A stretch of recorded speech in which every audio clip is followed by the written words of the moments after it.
this is a take two. Okay, this is much better because now I can actually like see myself and it doesn't look like I'm not wearing the shirt. If the people really need to know that. Well, oh well, here we are. And it's a Sunday afternoon and we are recording. This is nice. This is splendid. Hey everyone, welcome back to my channel. It is your girl Brianna Nicole giving you another session of Ghosts and Glam. You already know the deal. I give you a full face of makeup while telling you a ghost story. One of my friends on social media, whom I've been friends with on Instagram and Facebook for about 10 years, which is just so crazy, but she actually suggested that I do a story about Galveston, and so that is what we did. And so yeah, shout out to you, Miss Liz, for giving me, you know, a good suggestion, and it was very interesting. I honestly, after doing some research and looking into this place might be a place that I might want to go for my birthday. I don't know how things are going to be by October, but since it's going to be kind of like a special year that I'm turning this year, I figured let me do something different. You know, just go all out. Just go all out. So, without further ado, I'm going to be bringing you the Galvez Hotel. Before I get into the story, I am going to be giving you a little quick history lesson. There's so much that I did not know. I've never been to Galveston. Upon reading about Galveston, I was like, well, like this sounds really interesting. This is definitely a place that I want to visit soon. So today's look, just real quick, is actually, I'm going to attempt to recreate a look that I did a few months ago when, you know, quarantine had just started. And I called this my club quarantine look. The goal here is to try to recreate that look because I don't remember. I know what palette I used. I don't remember what I did. All I know is I love the way it came out. So let's see if I can do that again. Have y'all ever done that when you do a makeup look and it's fire and you try to go and recreate it and you're just like, it just doesn't come out the same? It's like, gosh darn it. It's like you can only live in that one makeup look. Oh my gosh. Are we rambling? We're rambling. Oh, ADHD at its finest. I'm really trying to remember what the heck I did for this look, and it's gonna drive me a little bit bananas, but it's okay. It's okay. It's gonna be great. It's gonna look great, and I'm gonna look nice and ready to go absolutely nowhere, and that is the point. I'm using the Bloodlust palette, and the most essential eyeshadow for this look is the NYX Nude Matte eyeshadow. I don't know if they still make these, but it's the shade Birthday Suit, and it's a very semi-sheer, just whitish pink eyeshadow, and this is very, very essential to this look. I remember we're gonna do a little bit of a Bratz look. I want Bratz lips. So stay tuned for that. I don't know how it's gonna come out. I have it in my mind. I can see it. I can envision it. And it's gonna look great. So let's jump into it. I did this look in March. And it, oh my God, it's so pretty. Honey. Look. Hi. Okay, okay. Now I remember what I was doing. So reading about Galveston, supposedly, which actually kind of gives some competition, supposedly it is the most haunted city in Texas. Now, Galveston has been described as a cemetery with a beach attached to it. That in itself makes me want to go. Galveston has survived plagues, great fires, war, and hurricanes. It's located 50 miles outside of Houston, and the island has been occupied since the early 1500s by the Kawakawa Native Americans. Spanish explorer Cabeza de Vaca actually shipwrecked on the island in 1528, and he referred to the island as Isla del Malhado, or Island of Doom. In 1785, another Spanish explorer named the island Galvez Town in honor of Bernardo de Galvez y Madrid, the Count of Galvez. Girl, that was hard. Now, New Orleans native and pirate John Lafitte organized Galveston into a pirate kingdom, which he called Campeche. Now, he claimed to be the head of the government, or the pirate king. Now, he actually resided there until 1821, so he was there for a good minute. All right, so I brought you up a little bit closer because I had to do a little cut crease action.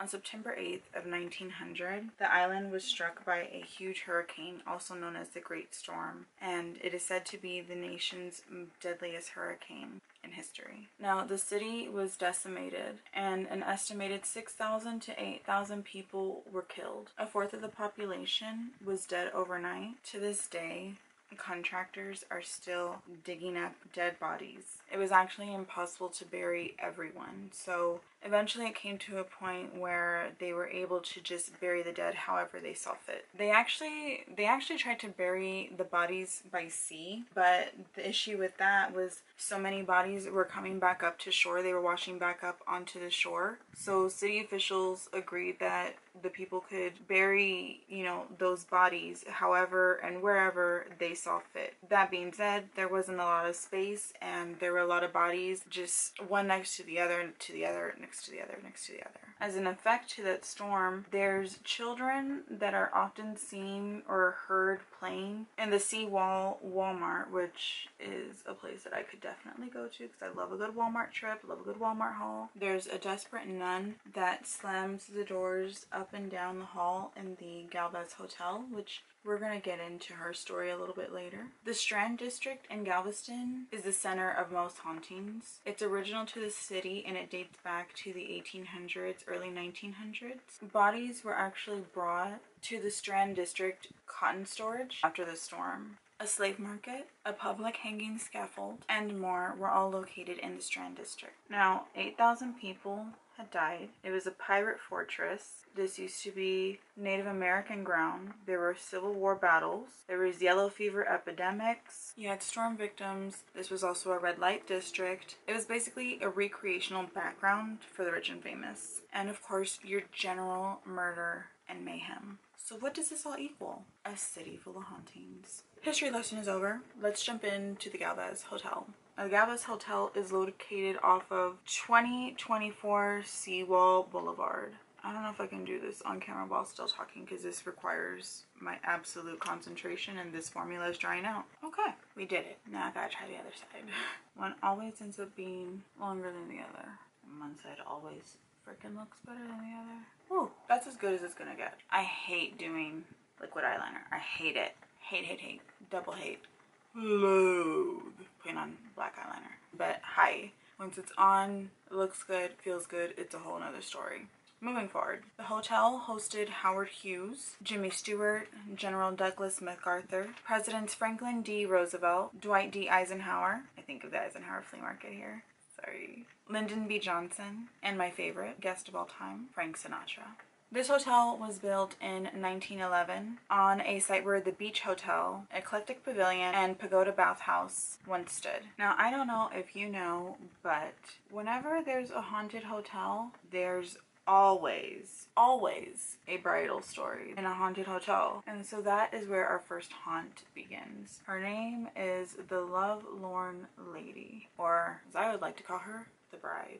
Now, there was a bride-to-be who was residing there with her fiance, and her name was Audra. Audra and her fiance, they were staying at the Galvez Hotel, but he got called out to sea. They were staying in room 501. Now, Audra would often take the elevator to the 8th floor. She would climb through a narrow ladder that opened up into one of the turrets, and she would sit there and she would look out to the sea and she would wait for her fiance to come home. Now, after a powerful storm had taken place, she got word that her fiance's ship had gone down, and upon hearing those news, she just became instantly sad and depressed. She lost the love of her life, and so it's rumored that either in room 501 or one of the turrets, she actually hung herself out of despair and heartbreak. The most tragic part of this story isn't just the fact that she hung herself. It was almost like a Romeo and Juliet kind of thing, because a few days later, her fiance's boat pulls up to shore and he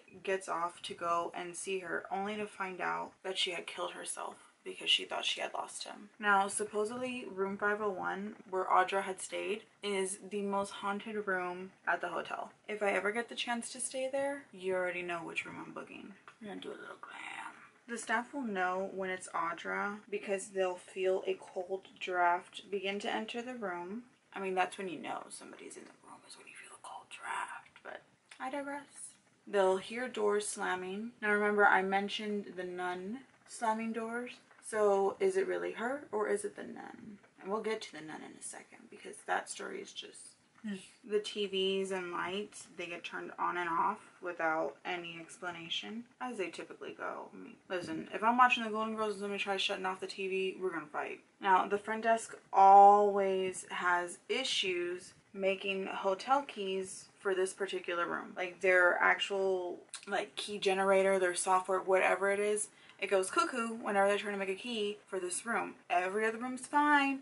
Every other room has no problem, but when they try and make a key for this particular room, they can't. Like, I could never, I've lived somewhere haunted. I could never work somewhere haunted because it's too much. You're gonna have me there 8 hours having to deal with the ghost? I don't think so. No. Now, one of the housekeepers reported a strange light coming from the door, like under the door area of room 501. So she goes and finds out, you know, from the front desk that the room is actually vacant. So upon hearing that, she returns back to the room, opens up the door just to find absolutely nothing there. Lights have also been reported in the turrets of the hotel, especially during renovation. Some people actually saw the lights go on. They went and they did a little checkarooski, and they didn't find any electrical source for those lights to have been turned on whatsoever. Nobody really had access. No one would have been able to light it up with flashlights, with candles, which why would you use candles? But there was absolutely no explanation for the lights going off in the turrets. Now, there is a separate story before we get back into the Hotel Galvez. So remember that storm that I was telling you about, the Great Storm of Galveston, devastated like a lot of people. So there was an orphanage, and there were some sisters that did a lot of charitable work, and they ran this orphanage, and they also had an infirmary for the people that were sick of yellow fever. Now, when the storm hit, what the nuns did is they went ahead and they got some rope and they tied themselves to the children. So for every sister that was there, 6 to 8 children were tied to them. Out of that storm, 10 nuns and 90 children perished, except for 3. Now, since there were so many deaths, people were just burying the bodies where they would find them. After the storm, several bodies of children and a nun whom we'll name Sister Catherine were found tied together on the beach near the Galvez, or essentially on the property that the Galvez would be built upon. It's reported that the spirit of Sister Catherine, along with the children that also perished with her, were seen in and around the hotel. We just had a casual little hair change, you know, a visible change, if you will. Okay, I gotta finish this up, so let's move on. Let's get lashes, let's get the bottom done, and let me finish telling you about this. Okay, now the second part of the hotel, which if I go, and we'll just manifest it that I will go, if not for my birthday, one day. Your girl's gonna need a vacation, so. First floor bathroom is near the music hall. We love that. It did go through some renovations, and a lot of people stated that before the renovations, like, the bathroom would give them creepy vibes. Now this one story would have sent me flying. Okay, let's get into it. So this one woman, she was staying there at the hotel. She was using the hot tub. She was there with her friends. You know, they was having a great little time. It was around 11 p.m. Probably had a few drinks. She was like, okay, I have to use the restroom. So she goes to the first floor bathroom, which is basically, it's near where the hot tub was. Like, that's the first restroom that you would go to if you were staying in the hot tub. So she goes into that restroom, and as soon as she goes into the stall, the lights immediately switch off, and she's like, okay, like, is it one of my friends? Did somebody follow me in here? Like, what's going on? Like, what, you know what I mean? I used to hate that in middle school when you'd go into the bathroom and someone would shut off the lights. So if I was in a haunted hotel and that was going on, I'd be like, oh, here we go, here we go, here we go. She basically thought it was, you know, her friends playing a joke on her, like, okay guys, like, joke's funny, I get it, you can let me out now. But no one turned the lights back on. So she started to hear all of a sudden these really like heavy footsteps, like a man's footsteps, I guess you could say. From there, she started to hear some loud breathing, which is an absolute no. And then after that, she just hears a man's voice shouting, "Get out." Do you think she spared a second. She runs out back to the hot tub. She tells her friends. Obviously she's shaken, so they end up taking her to security and say like, hey, like, you know, this is what just happened in the bathroom. Well, security goes over the footage to see if a man, you know, had followed her into the restroom, etc, etc, etc. So as soon as she told the security, they immediately went to the surveillance footage to see whether or not she was actually being followed in the restroom, you know, by a man. Now, security had confirmed to her that nobody was seen following her on the surveillance footage entering and leaving the restroom. So now we're gonna get into the phantom children and or the little girl that's seen there. Whew, we're coming together. I love when my lashes are on because I know that everything's coming together. Best feeling in the world. Real quick, I'm gonna highlight my face. If you want to recreate this, I'm gonna highlight it for an office look. You know, we're gonna use Amrezy because I always use Amrezy. But if you want to spice it up, I got you. So the little girl is one of the unexplained apparitions that has been seen throughout the Galvez hotel. Staff report her near the lobby, in the gift shop. She's seen on multiple floors. She's seen on the staircase. Look at me trying to be ambidextrous here. Now, she's always seen wearing 1900 period clothing, and she's always bouncing a ball around. I mean, at least she's not just standing there idle. At least she's doing something, some little recreational activities. Now, the hotel basement was actually recently reconstructed into a luxury spa. Another reason why I need to go. I need a spa day. Now, construction workers would constantly complain and tell them like, hey, there's a little girl here and we want to make sure that she's not getting hurt. Like, she should not be over here in this area. But the thing is that they were told time and time again, there is no little girl there. So I love stories like that. Now, these phantom children are heard playing throughout the hotel, especially on the 3rd floor. I'm stepping up the highlighter just in case. This is sour ice. Now, guests will hear them laughing and playing through the halls late at night. That's something I'm gonna have a problem with, but you know what? I might just take them like a teddy bear or something, so that way they'll let me get a full night's sleep. And it'll be great. Now, these children, these phantom children, they're referred to as tricksters. The kids are known to play with the piano, and in the music hall, they're also known for knocking down some drinks. Knock over a glass of my wine and we have a problem. And this would take place in the music hall, the restaurant, and the bar, obviously. Now, female customers and workers are more singled out by these phantom children because you will audibly hear a little child's voice say, "Mommy." There's reports of laughter coming from the 1st floor bathroom, which is near the music hall, and that's where they hold Sunday brunch. And like I said, these children are reportedly the children that were attached to Sister Catherine in the Great Storm of 1900. And there you have it, the story of the Galvez Hotel, Sister Catherine. We have Audra, the lovelorn lady, or the bride-to-be. You have phantom children, you have a man that's yelling to tell you to get out, and you have a little girl that's also running around there, and kids that are screaming, "Mommy." No, thank you. But also, yes, I would love to book a room. Please let me know your first availability. I hope that you enjoyed this look and the story, of course. And a big thanks to Miss Liz again for suggesting that I do a Galveston story. And if you like this look, if you like this story, go ahead and give your girl a thumbs up. Make sure that you're subscribed. If you are not subscribed to me, what are you doing with your life? Hit subscribe right now. Hit that notification bell so that way you know when I'm dropping a video every other Sunday. Alright, you guys, I've been cooped up in my room for way too long. I have nowhere to wear this makeup to, but honey, best believe I'm gonna make my face seen right now, okay? It didn't come out exactly like my previous look when I first did it because I did glitter on the actual lid and I wanted to not do that so that way the pigments can show their true beauty. So we gave it a little glitter liner moment. What y'all think? Give it a thumbs up if you like the look. Give it a thumbs up for the lashes. Give it a thumbs up for the highlight. Give it a thumbs up for the Bratz lips.